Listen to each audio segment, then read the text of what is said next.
So anyway, everybody, thank you very much for being here, and Martha, thanks for organizing it. So I'll speak briefly about issues of anti-Semitism and what we call the war against the Jewish people in higher education. So very briefly, in our work, so at ISGAP, we have this postdoctoral training program here at the Wolf Institute.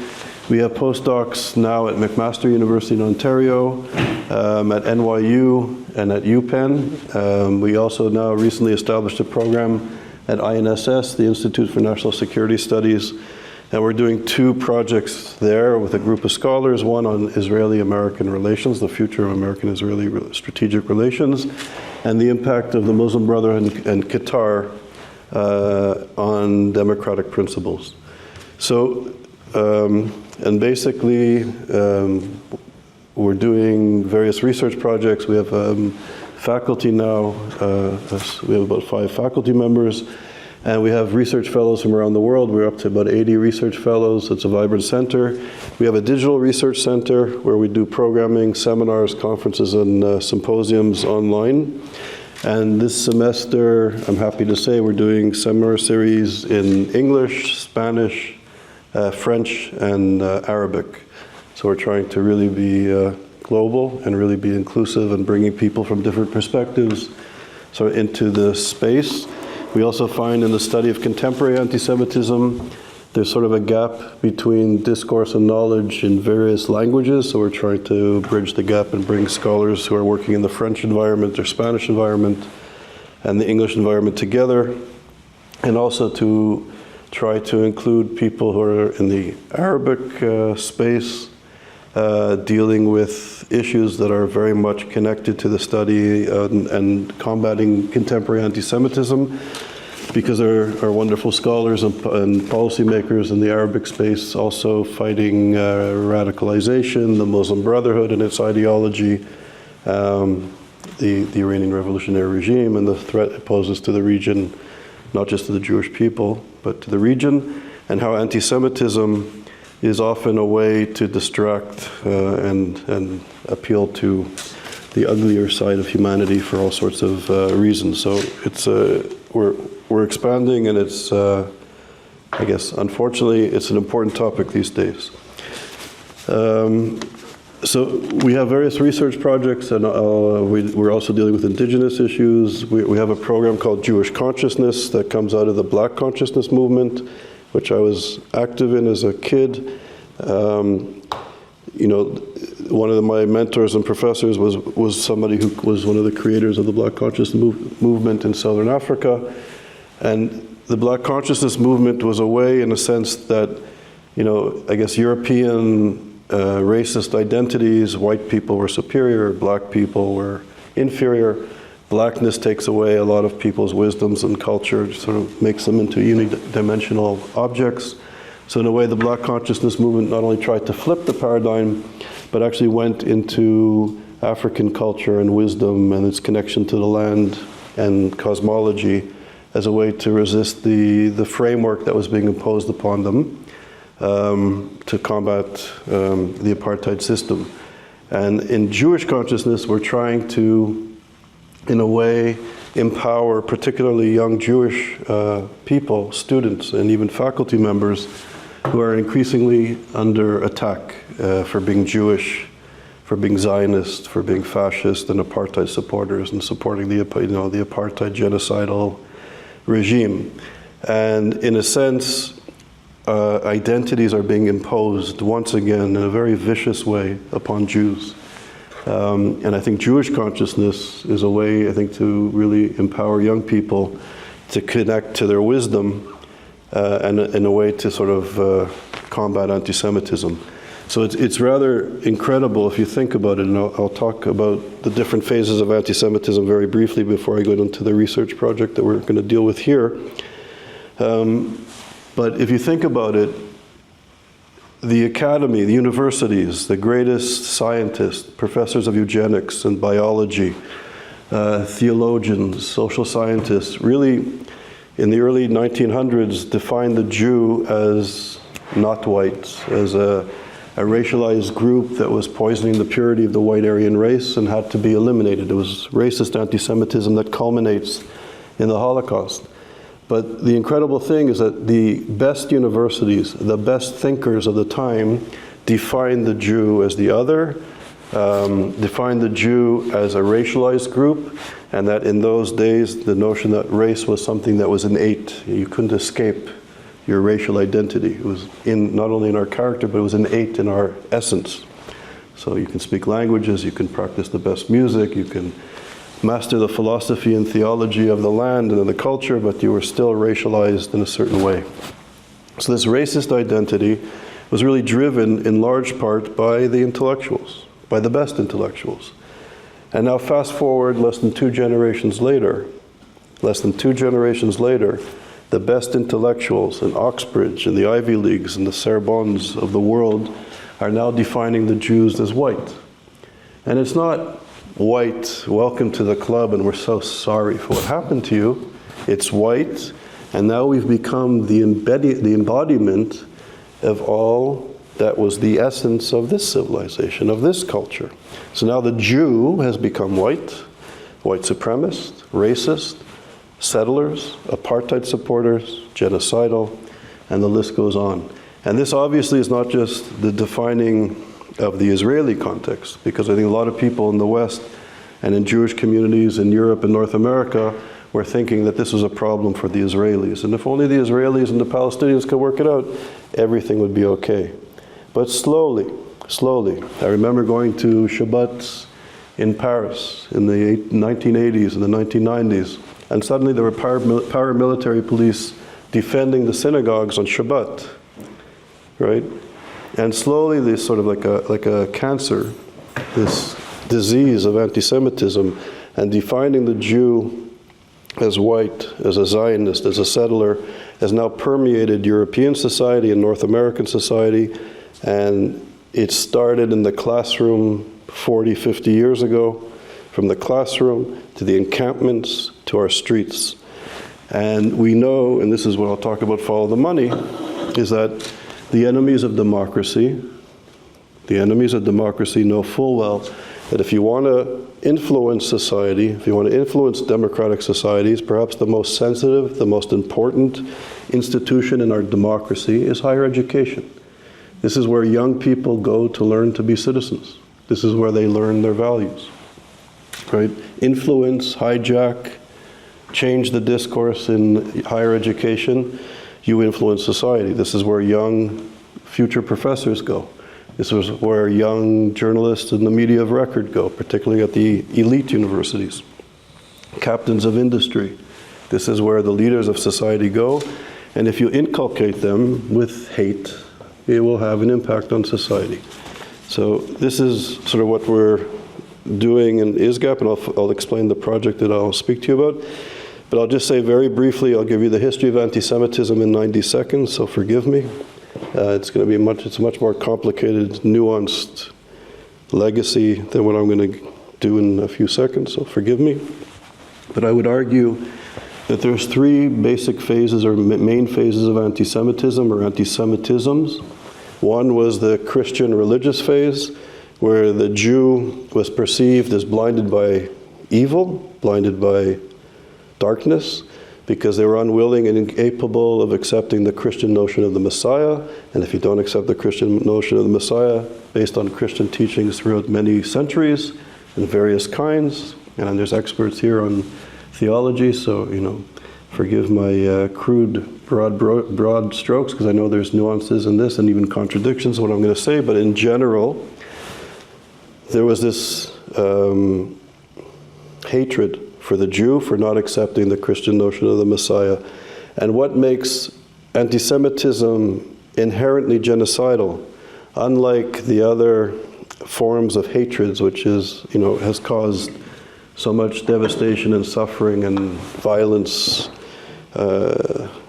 historically, racism, sexism, other forms of discrimination.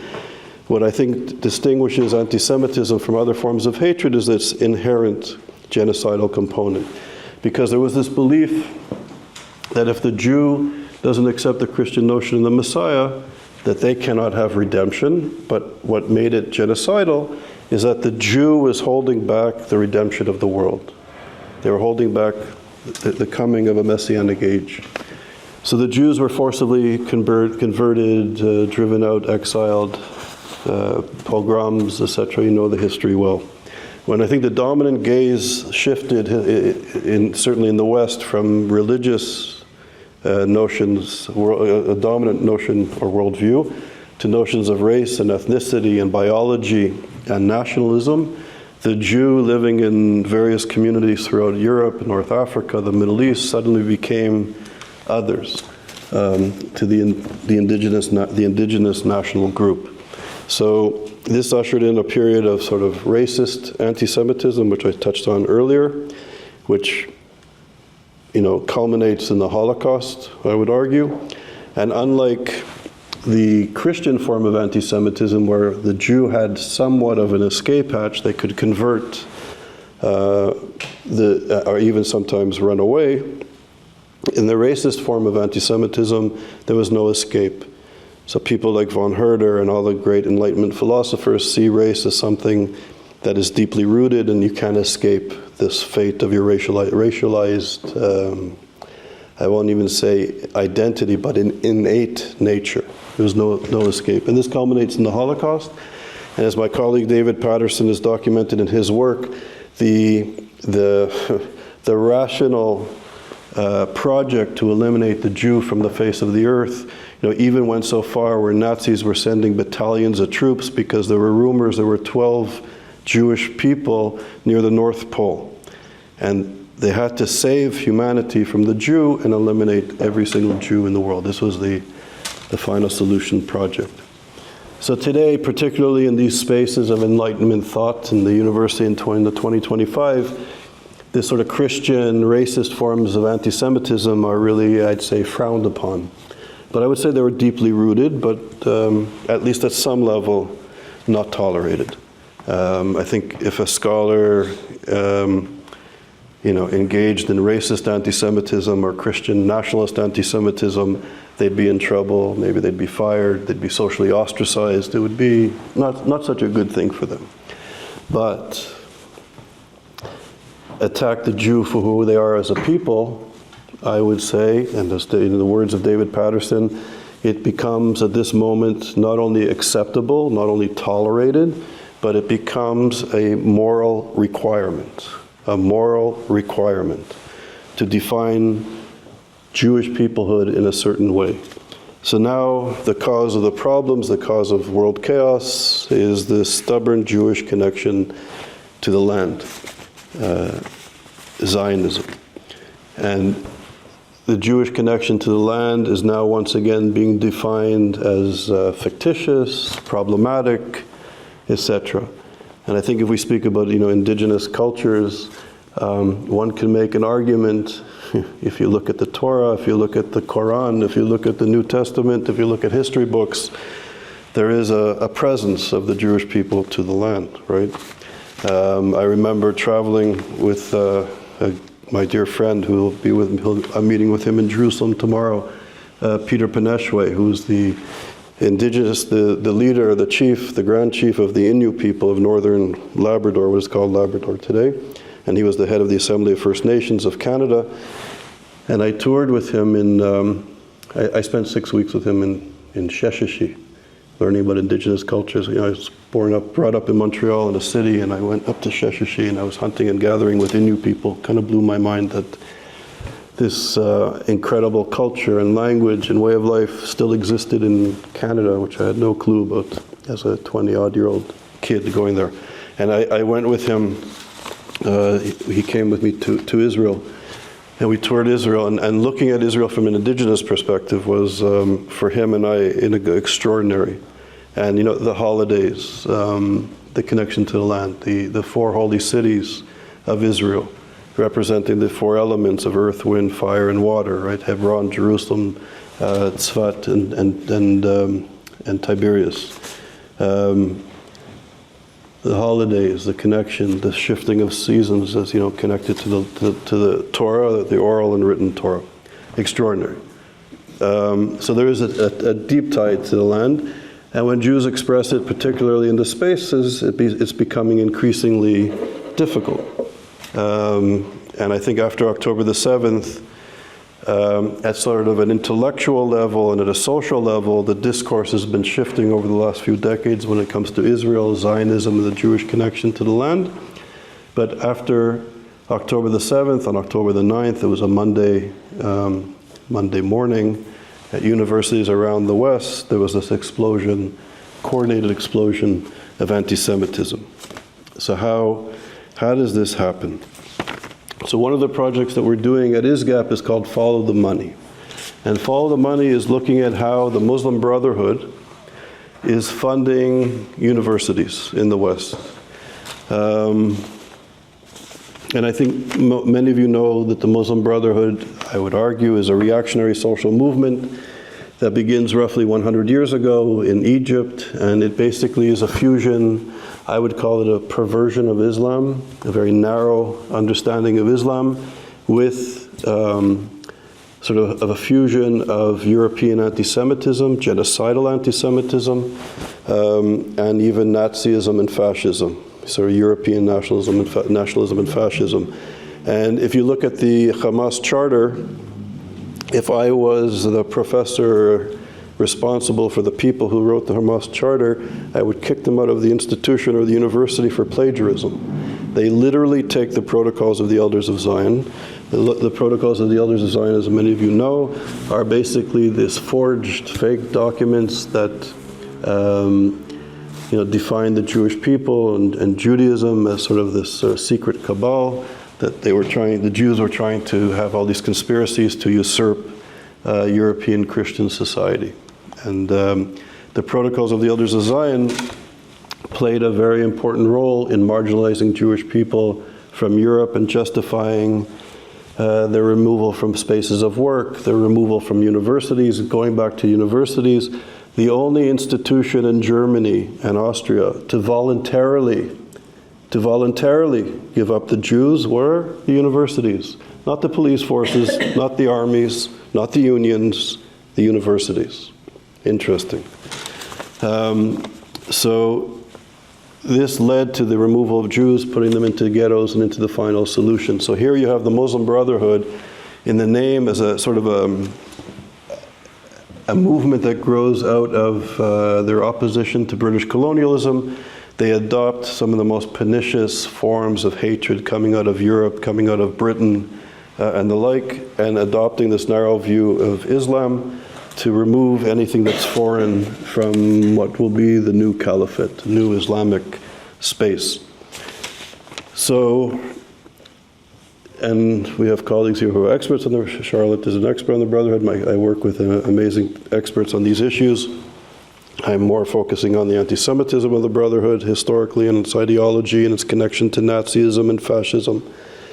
But what's also interesting, apropos, is Follow the Money. In ISGAP, in 2012, I stumbled into this issue. I discovered by mistake about $1.23 million that went to Yale University, where I was created and headed the first research center at a North American university ever dealing with anti-Semitism. And we were closed down, and it was decided that I was not appropriate to be its director, and my colleagues, senior professors and wonderful postdocs were not appropriate scholars, and we were closed down. There was no explanation given. The decision was deemed confidential. And as a footnote, 12 months before this happened, Yale approached me. They were so pleased with me, they were actually going to expand the institute. And in the United States, there's a special program where there's a few hundred scientists and gifted intellectuals who contribute to American society. They're given a fast-track green card. And because I wasn't American at the time, and Yale came to me and offered me this opportunity to have a green card, and they applied on my behalf to the State Department, and I received the green card, and now I'm an American citizen. But 12 months after this, our whole center was closed down, which was very odd, with no explanation. I was offered a job at Stanford, and I went off to Stanford, and I mistakenly came across this email. It's a long story, I won't bore you with it, but I discovered this large gift that went to Yale from the Ben Mahfouz family, a Saudi businessman who's a known terror financer. He was funding and providing resources to terrorists. The Clinton administration blew up one of their chemical factories in the Sudan during the Clinton administration. Sort of a very well-known financer and bad actor gave this money to Yale, and it put me into being the researcher. This world of foreign funding in American universities is not my area of expertise. I was doing more social theory and ideology and philosophy. But I went down this rabbit hole and I started finding connections between banks and associations and foundations and professors and development people with really bad actors from the Middle East. And I thought, well, either I'm stumbled into a tip of an iceberg, or I'm just completely off the wall and it's just wrong. But I gave my initial findings to experts on issues of radical Islam and terrorism.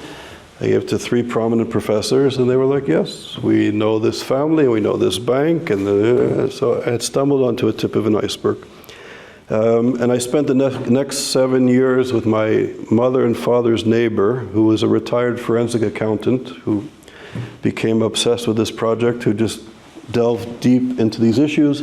And over 7 years with no budget, we found $3 billion of undocumented money going to American universities from the Muslim Brotherhood. In 2019, I presented our findings, in Washington. It was a summit on issues of anti-Semitism, and it's a long story how this was created, but I was knocking on doors for about a year, trying to get people to listen to what we had found. And finally, this meeting was set up, and I presented in front of the Secretary of Education. The Secretary of State was there, the Attorney General, the head of the FBI, head of Homeland Security. Basically, the top 100 civil servants were in this room, and we presented our work. The federal government then launched an investigation into illegal funding of American universities by foreign entities. In less than 6 months, they found $18 billion in undocumented money coming to universities. And when the Biden administration was elected, one of the first things that they did was called off the investigation. And I believe they called off the investigation not because of anti-Semitism or they were pro-radical Islam or whatever, or anything like that. But in the United States, the university has a very powerful lobby. Higher education is a tremendous industry worth trillions of dollars. And universities push for policies in Washington, and they want the free flow of money and people and students and scholars to go around the world, unregulated by the government. So I think that's their agenda, which, I guess if you're heads of universities, it makes sense. So the investigation was called off, but quite a bit of information came out of the investigation, and because of our little success at ISGAP, people started funding this program, and we've been able to really grow this research project into something pretty amazing. If I think back to that night sitting in Palo Alto, and I came across this email from one of the vice presidents of Yale, and it sort of led me down into this rabbit hole. 14 years later, it's a long time. ISGAP has an incredible team of researchers. Charlotte is one. We have a group of experts on radical Islam, political Islam, not to be confused with Islam at all, and I'm sure everybody around the table understands that. So experts on radical Islam, its ideology, issues of terror, financing, or the agenda, the ideology of radical Islamic groups and entities. We have a group of scholars that are really expert on anti-Semitism and understand higher education very well. And we're also working with an incredible group of forensic accountants and terror finance experts, people who are really accomplished in their field. Some of them are analysts, some of them are professors in the field. And we have about 22, 23 scholars and experts now working on this project. And after October the 7th, we really went, or it's not only October the 7th, but October the 9th, when this explosion of anti-Semitism really took place, mainly in higher education around the Western world. So since then, we've come out with 14 reports on various aspects of this issue, and there's more in the pipeline, and Charlotte will speak to the one that's coming out on Oxford in the next few weeks. So our focus has been on higher education in the United States, and now we're branching out into Canada and the United Kingdom. And in a way, one of our first reports was called The Network of Hate, which really looks at the ideology of radical Islamism and terror financing. And our forensic, so we have the experts on radical Islam and the terror finance experts, counterterrorism experts, kind of mapping out the space of influence. So we call it the network of hate. And we estimate that the Qataris and the Muslim Brotherhood has basically close to $1 trillion in assets that we've mapped. So as great as my scholars and colleagues are, if we've mapped $1 trillion, we assume there's significantly more. This is what we've documented. And they're basically using these dollars to use it as soft power. They're investing in universities, they're investing in the media, in other cultural institutions, sports franchises around the world, and they're losing money in many of these financial investments, but they're using it soft power because they have so much resources. They're not really concerned about turning a profit when they fund BN TV, the sports channel here in Europe, or Al Jazeera. They're losing a lot of money, and their investments in universities often, consume money rather than produce outcomes. So they have $1 trillion, and we also trace the ideological connection of the Qatari regime to the Brotherhood.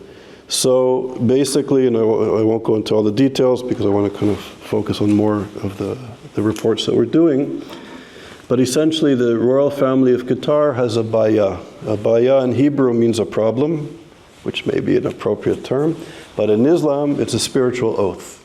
A bayah is a spiritual oath, and the royal family of Qatar has a spiritual oath, a bayah, to the Muslim Brotherhood.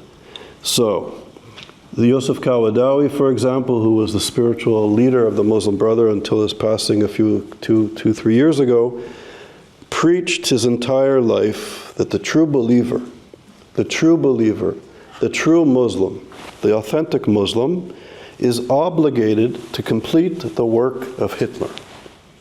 The true believer is obligated to complete the work of Hitler. This is Yusuf Kawadawi. This is the form of Islam that the Qatari royal family follows all of its religious edicts and fatwas. This is the ideology of the Qatari regime. Now, Qatar, as you know, particularly in the United States, by various governments, certainly by the Biden administration and previous administrations, and I suspect it's not going to radically change now. I hope I'm wrong, but I don't think it will. The Qatari regime has Education City. They're investing in American universities. They have the most important American military base in the Middle East is in Qatar. There's tremendous investment and trade between the United States and other Western allies with Qatar. Qatar became the first Muslim country recently that has visa exemptions. You can basically come to the United States without a visa. For the first time, this has been offered to a Muslim country just a few months ago. So there's very close relations, and they're perceived in the media, which they have a tremendous amount of soft power and influence, as an honest broker, negotiator, the middleman between the radicals and the West, the radicals and even the Israelis. But I think it's very important to understand that this is the ideology of Qatar, deeply rooted in the Muslim Brotherhood. 40 years ago, the Swiss and American police discovered documentation that shows the strategic goals of the Muslim Brotherhood. It was called the Project. And in the Project, it shows ways in which the Muslim Brotherhood is going to take Israel and remove it from its alliances with the West, particularly the United States, to move it away from the West and the US, to isolate it, and then to destroy it. Using the protocols of the Elders of Zion and all the mythology surrounding the Zionist entity to destroy Israel and to murder Jews around the world. But that's just the little Satan. The big Satan is going to be destroyed using anti-Semitism, because they understood that anti-Semitism was a way to weaken and fragment the United States and to weaken and fragment Europe. And they understood, particularly in Europe, that these ideas, these contemporary manifestations and ideologies surrounding the Jew and contemporary anti-Semitism would resonate, particularly in Europe, given the deep legacy, I would even argue foundational element of its civilization in Europe. So 40 years later, this was written more than 40 years ago, we look around and there's this explosion of anti-Semitism. Israel has become, the incarnation of, I don't know, just any word you can imagine. It's anything in the garbage can, the garbage bin of history can apply to the Jew. Racist, extremist, fascist, genocidal, and apartheid.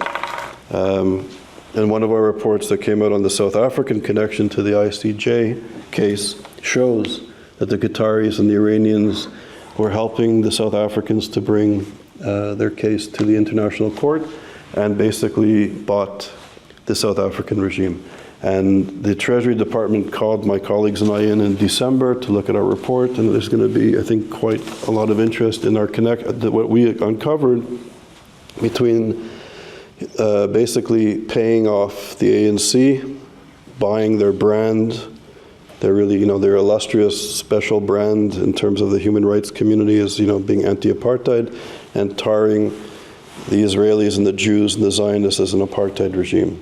And we show the connections of Iran and Qatar and the PFLP in this process. So Qatar is a country of less than approximately 300,000 citizens, Qataris. There's more people, expats living there, but there's 300,000 Qataris. They give more money than any other country in the world to American universities. So this tiny country of 300,000 people is investing more into American higher education than Canada, the United Kingdom, France, and many developed countries combined. So why are they doing this? This is basically using soft power. In our research, and I won't go through all the reports, I'll be brief. So at Yale, we found several $1 million in undocumented money. Universities must report foreign gifts of more than $250,000, and they're not. We found $1.3 billion with a B that the Qatari regime gave to Texas A&M. Why Texas A&M? We think, we're not certain, but we think that that Texas A&M has one of 3 civilian nuclear research facilities.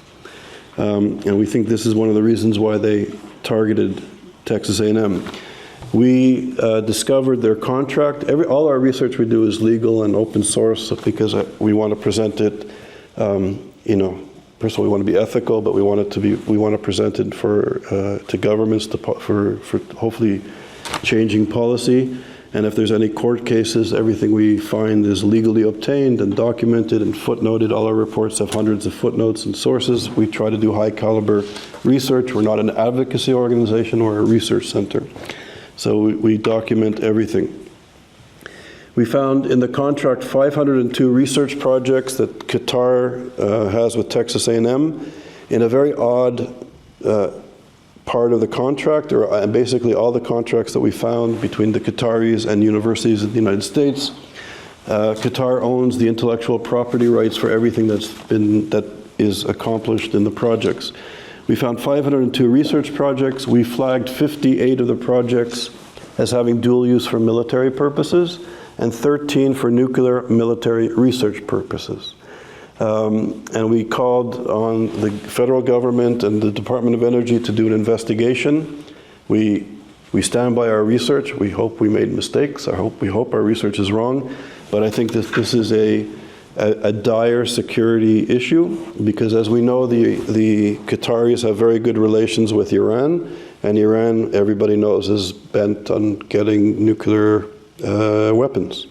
And they have good relations with the Qataris. In fact, there's quite a few Iranian scholars and graduate students in Qatar. Qatar has this education city in Doha, has 8 American universities. UCL was there, but they closed down. The Sorbonne is still there. And there's 2 Canadian universities in Doha City. We did 2 reports on Texas A&M, and after our second report, Texas A&M decided in a confidential closed meeting to close their campus in Qatar, which I believe points to the fact that our research was accurate and that there's something is going on, and we're still calling for an investigation, and perhaps with this new administration something will change, but a lot of people in the new administration has actually worked as consultants for the Qataris, so they pay a lot of people. At Cornell University, we found $10 billion, with a B, dollars that the Qataris gave to Cornell University. And, you know, the report, we stand by the report, nothing has happened. The federal government has done nothing, and Cornell has done nothing. So these type of, we've done a series of reports. We've done research on UPenn, MIT, Columbia, and we're finding all sorts of funds. We did 2 reports on Students for Justice in Palestine. SJP also comes out of the Muslim Brotherhood. The AMP is connected to the SJP, which is part of the Muslim Brotherhood infrastructure. SJP has 400 chapters across North America, at North American universities in the United States and Canada. And basically, they're pushing on the ground anti-Zionist, anti-Semitic politics in campuses. And the incredible thing is, you know, I remember going to Jewish organizations in North America, to Hillel and other groups saying, you know, here's our report, read the report, and they didn't want to hear us. They were doing, you know, Shabbat dinners with SJP and student groups, trying to do a rapprochement on campus, but not taking into consideration the ideology of SJP, which is unfortunate. But I think after October the 9th, with this explosion of anti-Semitism, Jewish student organizations in particular, because Jewish young people on campuses are experiencing anti-Semitism in ways that older people don't. And it's quite vicious. And there's studies coming out now, the ADL and other research centers, you know, looking at how many Jewish students and faculty on American campuses experience anti-Semitism. And the statistics are outrageous. You know, there's just, there's one study done by Barry Cosman, who was here in London for many years, and he did a study showing that I think African American students experience racism on campus. I believe it's like 26 or 27% of African American students have witnessed or experienced racism in the course of a year. Issues of sexism, women experiencing or witnessing sexism was slightly higher. I think it was like 29%. It was like 3 or 4 points higher. There's more sexism than racism. And Jewish students experiencing or witnessing anti-Semitism was over 80%, right? So, and survey after survey are basically, you know, in this range. So the vast majority of faculty and students are experiencing anti-Semitism today on campus. So that's SJP. I'll just end here and say we're coming out with a report on Oxford, which Charlotte will speak to. This is also part, you know, Charlotte's the lead on this, but this is also part of a group effort of forensic accountants and experts on the Brotherhood. The United Kingdom has been a significant hub of the Muslim Brotherhood and radical Islam. I'm sure people around the table know this well. Yosef Kawadawi, the character who said that all true believers have to finish the work of Hitler, this is the character that started Islamic studies at Oxford University. This is the character that worked with Ken Livingstone and George Galloway and Corbyn and these characters, and entered into Oxford, creating one of the most important research centers in the West, a massive research center, which is sort of independent but very much ensconced in Oxford. I did my doctorate there. I was a research fellow there in St. Anthony's College, where the Center for Middle East Studies is. Tariq Ramadan, the grandson of the founder of the Muslim Brotherhood, was a very respected scholar at St. Anthony's College, even when he was sitting in prison for years awaiting trial and accused of all sorts of horrific, violent acts against sexual violations of women. He was still on their website and on their mantle for many years, despite even students, and this is, I know this personally from first-hand witnesses, many women at St. Anthony's College experiencing very uncomfortable moments with Professor Ramadan, and they were told basically to keep their mouths shut. But here we go. Because the power of the soft power in Oxford, in the Ivy Leagues, is profound and significant. So I think this is the Follow the Money project. So Oxford is very important because I think the British, on this kind of new wave of anti-Semitism, this new wave of the Red-Green Alliance was, I think, ahead of its time. The wave came into North America, I think, more recently, in the last couple of decades, and certainly explodes now in a way that's maybe even more dangerous than Europe, because in Europe, I think you still have strong government, and governments are trying to deal with anti-Semitism and radical Islam, and there's still state programs and apparatus in place. The United States is much more a free market society. I think the state is much weaker, and I think the dangers of really a radical shift in the United States, there isn't the guardrails. So I worry about what's happening in the United States, and I think here, it's a bit softer in some ways because of state intervention. So Charlotte will speak about Oxford, which is fascinating. We're doing a project that I think is really, for me, one of maybe the most exciting, is looking at Georgetown. And Georgetown, we have really Muslim Brotherhood intellectuals deeply ensconced in Georgetown for decades. Esposito and Brown and all of these guys, if you know them, really having an effect, training scholars, professors going out into the American university system, now into their second and third generation of Muslim Brotherhood-inspired scholars in the United States. The most important training program for diplomats in the United States, if not the world, is at Georgetown, very much connected to the Muslim Brotherhood funding and apparatus in Georgetown. So having an impact in policy in a very significant way. And then also, there's a group of American Muslim Brotherhood supporting businesses, very affluent business people and successful domestic corporations, funding Georgetown, funding all of these projects and programs legally in the United States because it's domestic funding, and also funding mosques and Muslim intellectual centers in the United States, kind of grooming and radicalizing the discourse. Canada, we're going to come out with a report shortly. So I think Georgetown is fascinating, and that will be a big report. Canada seems to be the middle place between the United Kingdom and the United States. It's a place where a lot of money is being laundered, and the Qataris and the Muslim Brotherhood they don't fund universities because the state funds universities more. It's more like the United Kingdom, less than the United States, which is more free market corporations offering university education.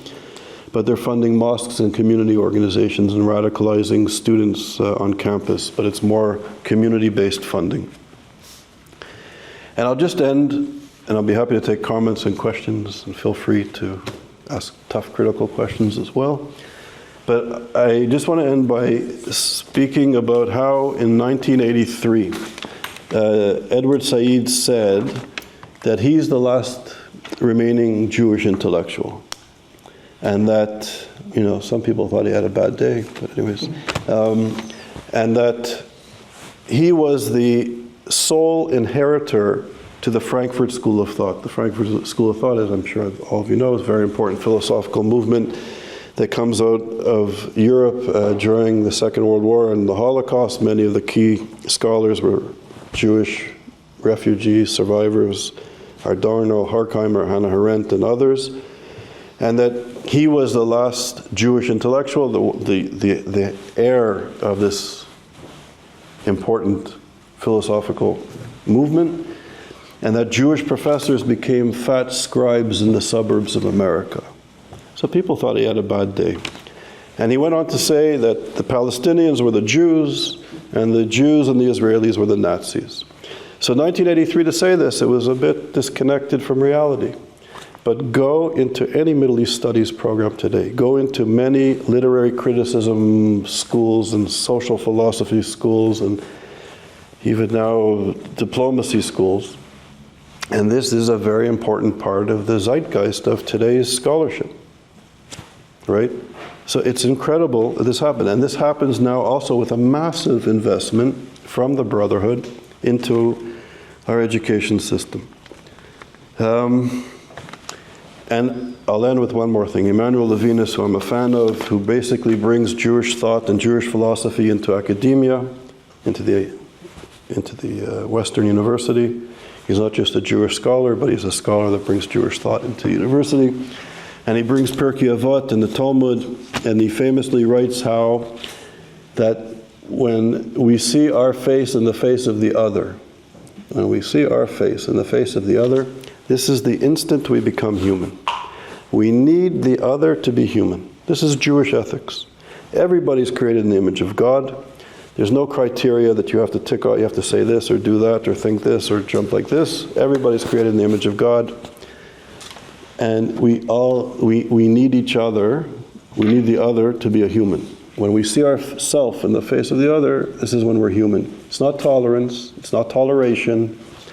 If I am sexist, I eliminate 51% of humanity's possibilities to be human. If I'm racist, I eliminate 1 billion possibilities to be a human being. I need the other. So with humility, we have to see the other. But Levinas also goes on to say that any social movement, any ideology, and we know Levinas comes out of, his family were murdered in the Holocaust in Lithuania. He survived because he was in France. He also teaches emphatically that any social movement, any ideology that does not see all human beings as human needs to be resisted. You don't negotiate, you don't compromise, you fight it. And this is an obligation. And here we have radical political Islam, who sees Jews emanating from the urine of donkeys and coming out of apes and pigs as being subhuman, and then put upon this the protocols of the Elders of Zion, taking European Nazi antisemitism as part of its worldview. From the perspective of Emmanuel Levinas, on the one hand, looking at the sanctity of life, looking at the necessity to see every human being in order to see our face in the face of the other, to be a human. So it's profound, right? It's profound ethic recognition with humility of the other. We need the other. And yet, he's also, I think, correctly arguing, any social movement that doesn't see the other as human, we have to resist. There's no compromise. Resist, to destroy it.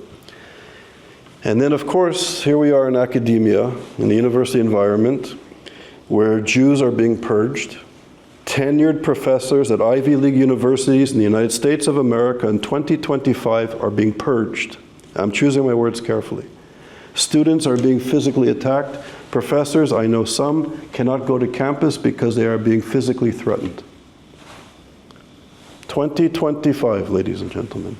And yet, pathetically, many of our colleagues at these illustrious, wealthy, not just in funds, but wealthy in ideas, with a legacy of learning and education at the highest levels, are either supportive or acquiesce to this genocidal movement.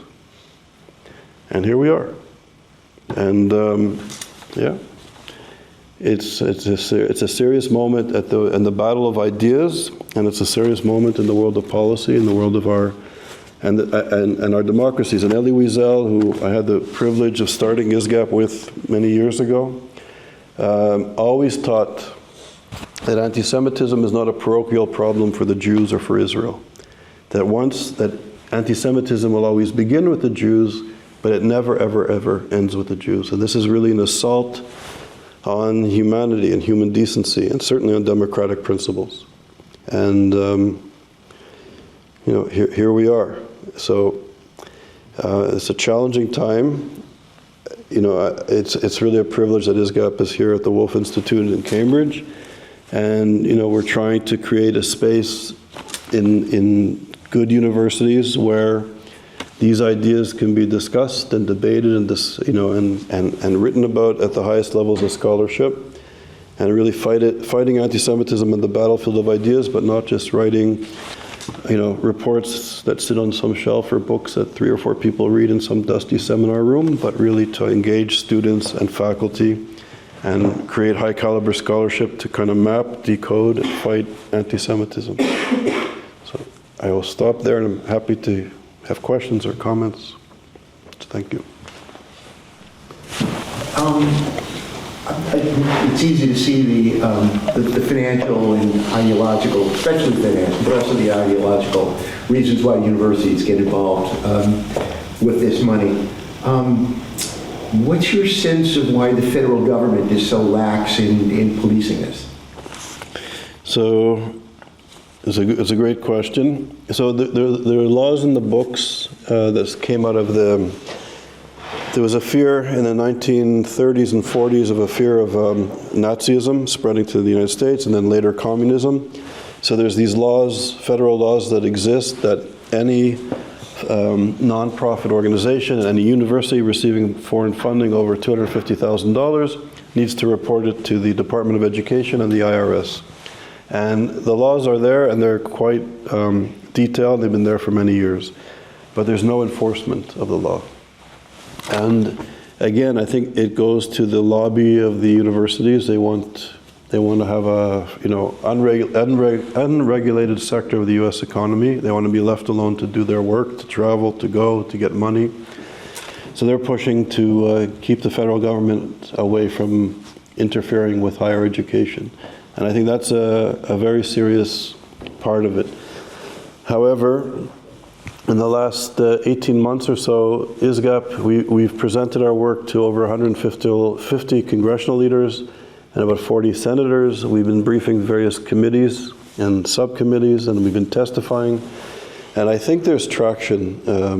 Qatar is an issue in part because of our work, and we have an amazing PR team and strategic public relations advisor.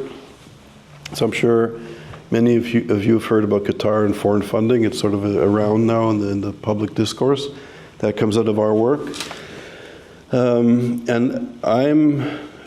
It's interesting. For reasons which I don't necessarily agree with, and there's all sorts of contradictions in this, I think this new administration, for reasons which I don't necessarily like, I think they want to have more oversight in higher education. If, not only is there foreign funding laws, but also for under Title VI, the federal government can't fund or do business with any private or public entity which is discriminating against Americans based on race, gender, and religion. And clearly, Jewish students and faculty at many universities are being discriminated against. Was your organization involved in the recent litigation at Harvard that they just settled yesterday, right? Yeah, some of them settled, right, and some are continuing. Yeah, I don't think it's a mistake that the day that the Trump administration came into power, that Harvard finally adopted the IRA definition of anti-Semitism. So I think the universities understand that they're going to be under significant pressure now. And I know at Columbia, for example, the federal government gives at least $350 million a year in Title VI funding to Columbia. And there's just a lot of anti-Semitic instances and lawsuits. I think there's going to be a push to get the universities to stop this, and to stop not just on the campus, not just the physical intimidation, but to really, I think, address the intellectual environment as well, which is justifying and legitimizing anti-Semitism. I hope. We'll see. But it's, but this government is not, this new administration is, filled with contradictions and unpredictable. So let's see. I'm curious, you spoke mostly of the funding going into research or, either starving Jewish studies or trying to support other initiatives, but funding directly going into like anti-Israel rallies post-October 7, is that something that you've also looked at? Yeah, so SJP, we did 2 reports on Students for Justice in Palestine, which is an offshoot of the Muslim Brotherhood. And they played a significant role. They're almost like the shock troops. You have the intellectuals, you have the research centers, you have the professors, legitimizing a certain discourse when it comes to Jewish peoplehood. And that becomes, avant-garde scholarship. And I think they're almost like the shock troops, they're making life difficult on the ground for students. So you have the intellectuals, and then you have the guys running now the encampments, but for years, really intimidating Jewish students on campus. And now, apropos of what this new administration may do, they just passed an executive order that anybody in the United States supporting a terror organization, if they're not American citizens or they're on a visa, they'll be deported. And we're actually having a big symposium in Washington in March. Our goal is to try and create policies or recommendations for policies that deal with the Muslim Brotherhood in the United States. I would like them to be banned. Many people say because of political freedom and freedom of speech, it's impossible to ban them, but maybe at least get the federal government to stop supporting organizations associated with the Muslim Brotherhood. So we're trying to come up with a policy on this. But so I think with this administration, I was just reading about what they're doing with refugees. They're stopping refugees. It's a very, we're living in a very problematic moment in many ways. And I think anti-Semitism in a way also is indicative of deeper structural issues. It's almost like an early warning system. So there's xenophobia, all these things are increasing. But maybe as a part of this, in a very deeply disturbing and contradictory way, maybe the government will intervene to stop political movements on campus and even intellectual movements on campus that promote terrorism. So we're living in a very scattered moment.